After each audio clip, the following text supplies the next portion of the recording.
Hey guys, welcome to another video of my squad day, and it's another Chelsea transfer news video for you guys. And it's deadline day. It's deadline day, and usually I'll be happy. It's deadline day. You'd be gassed. You get the hype up.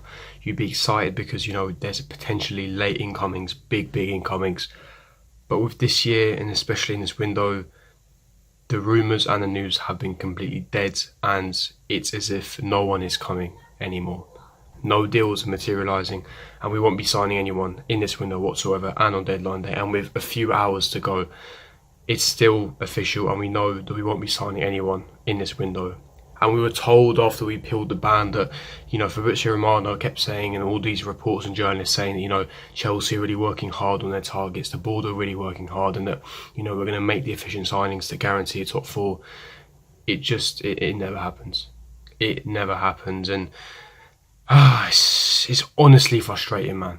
It's honestly frustrating. Look, I have many reasons, and of course I will back the boards in a lot of the circumstances because they want to prioritise quality over quantity.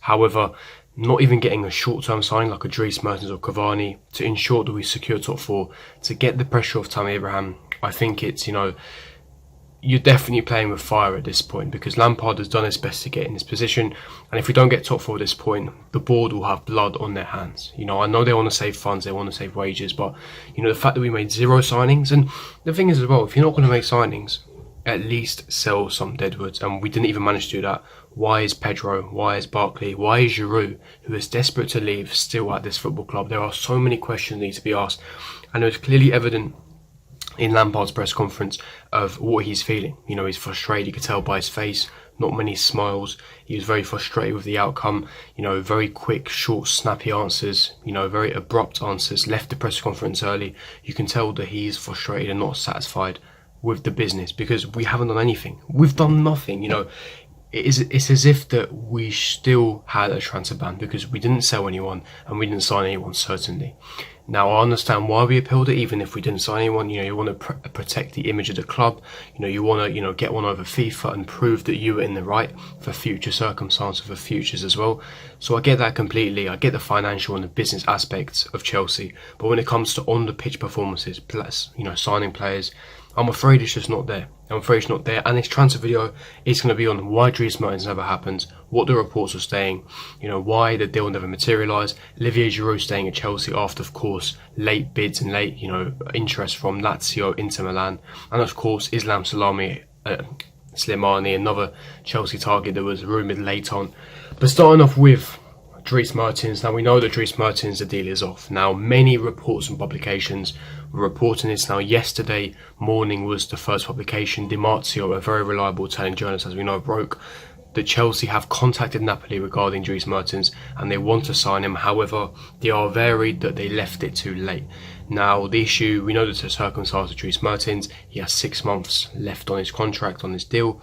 And of course, he is currently injured. Now, we have had long-term interest. Dries Mertens, we tried to sign him on the Sarri last January. So there has been interest. He is attracted to a move to Chelsea, living in London, playing in the Premier League, playing for a top club, etc. And we know of his age, 32 years of age. So we knew that it wouldn't cost too much. It'd be a good solution, a good short-term signing to push for top four. And of course, the money we got for Giroud, we can invest in Mertens, so we would have a net budget, net deficit. We wouldn't be spending too much. But there were immediately some obstacles when this happened. Now, Fabrizio Romano reported it. Duncan Wright, who reports for the Mirror, of course, he's very reliable, has gotten a lot of Chelsea stories correct in the past. Sky Sports, Sky Cava reported that Chelsea had contacted Napoli and there was late interest in Dries Mertens, and they would already contact his entourage and, of course, his representatives and agents. However, we know ADL, or Laura De Laurentiis, if you don't know, the owner of Napoli, very notorious for being very stubborn, doesn't like to get deals done, haggles and negotiates for a long time. It was so evident in the summer of 2018 with the Jorginho Sarri saga. Why it took so long, why we were nicknamed 48 Hours FC was the sole reason of ADL, because it took so long. Mourinho and ADL, they don't mix. It's like oil and water, you just don't mix them together. That's the issue with negotiating with Napoli. We knew that it would be tough, especially this late in the window. And this is another thing that the board have blood on their hands. Why are you leaving this so late? Why on the 1st of January are you contacting Napoli regarding Dries Mertens' situation? And the other thing as well is convincing Dries Mertens was an issue. Now, various reports and various, publications were reporting that Chelsea have left it too late and that Mertens had to be convinced for him to sign. Now, the main reason why he had to be convinced to sign was because he's currently scored 118 goals for Napoli in his career, and the record goal scorer for Napoli is Marek Hamšík, who is currently on 121, and Mertens is 3 goals off, and that is iconic. It's iconic to be Napoli's, greatest ever goal scorer. He would cement himself as a legend at their football club.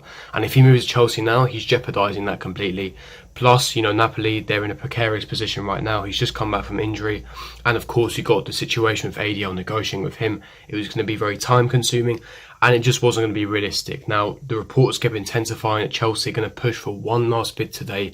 That Duncan might report Chelsea will be offering a resistible offer to Mertens' agents and a irresistible offer to ADL. And this morning, La Paprika, another Italian report, they reported that ADL demanded 40 million euros for Dries Mertens, and we were only willing to go from 7 to 10 million euros. Of course, we wanted it only to pay around 8 million euros. And the deal just never materialised. 40 was completely out of our price range, and Chelsea didn't want to pay anywhere near that fee, rightly so, because he has 6 months left on his contract, and this late in the window, Chelsea didn't want to be pushed into panic buying at all. So I salute them for them in that sense, but I feel sorry for Olivier Giroud because he is a sufferer in this situation. Now, Lazio proposed late interest this morning. They're really interested. Their agents flew into London to discuss with Mourinho Gunnerskaya and also the agents of Olivier Giroud. And of course, Olivier Giroud was very close joining Inter Milan. The deal stalled. He never ended up going there. His agents were in Milan for a long period of time. However, the deal, like I said, never ever materialised. Inter Milan never got him. They were going to, either get Giroud or Fernando Llorente. They never got neither. And of course, the deal stalled because, of course, Chelsea wanted a certain amount of fee, 7 to 8 million euros. Milan didn't want to go above 5 million euros, and essentially the negotiations stalled in that sense. So his move to Inter Milan never materialised. Now, of course, there was some interest in Tottenham that was confirmed by Di Marzio, and of course, Fabrizio Romano. Tottenham were very interested in signing Olivier Giroud. Mourinho is a big fan of him. 1.5-year contract. However, like I said, Chelsea were also willing to grant his move to Giroud, but only if they could get a replacement in on time. And of course, we never got that replacement, hence why Giroud is the sufferer in the situation, because now he's the one who's staying at Chelsea, and he's the one where his Euro 2020 place is now in jeopardy because he's fighting for his place. He wants to play for France in the Euro 2020. And now, of course, he's not getting ahead of Tammy Abraham. He wanted to leave to get the game time, and he's unable to leave. And that's why I feel sorry for him in that sense, because, he was pushing for a move this whole time. He stayed professional. He stayed hard-working. He was always in training. He never complained, never sulked. He was waiting patiently for his move, and now he's never got his move. Now, there was some rumours that he didn't train with the squad today. That is a lie. He did train. But he's definitely frustrated. He's disappointed. He's frustrated. He never got his move. And Olivier Giroud looks like we'll be staying at Chelsea, and we're not going to get Dries Mertens whatsoever. And like I said, we left it way too late for this to happen. Now, if you look at the last player that we were interested in yesterday, of course, Islam Slimani. Not much concrete news, but again, La Pubblica, an Italian publication, stated that Chelsea and Inter Milan were the two teams that were heavily interested in signing Islam Slimani. And we never, of course, the deal never materialised. We weren't really that interested in Islam Slimani. It was just rumours and concrete talks, just for clicks and retweets. We were never interested, but it's just to emphasise how many strikers we're in for in this window. It's flabbergasting. It's honestly dreadful.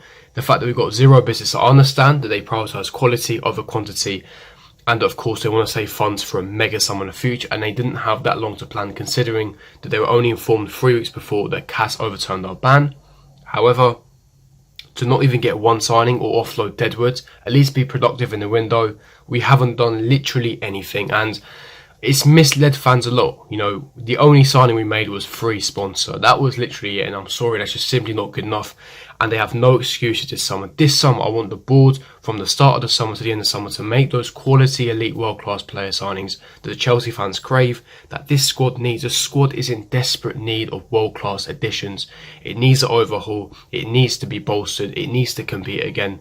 No excuse in the summer. This is a message to Mourinho Gunnerskaya, to that fraud Scott McLachlan, Roman Abramovich, a message to these fans and to the board. that, listen, we have to make those crucial signings in the summer, otherwise simply we will be suffering. But to wrap up the video, guys, if you did enjoy this video, don't forget to smash the like button, subscribe to my channel if you're on here, make sure the notification for every time I do uploads, and I'll see you guys for my next video. Peace.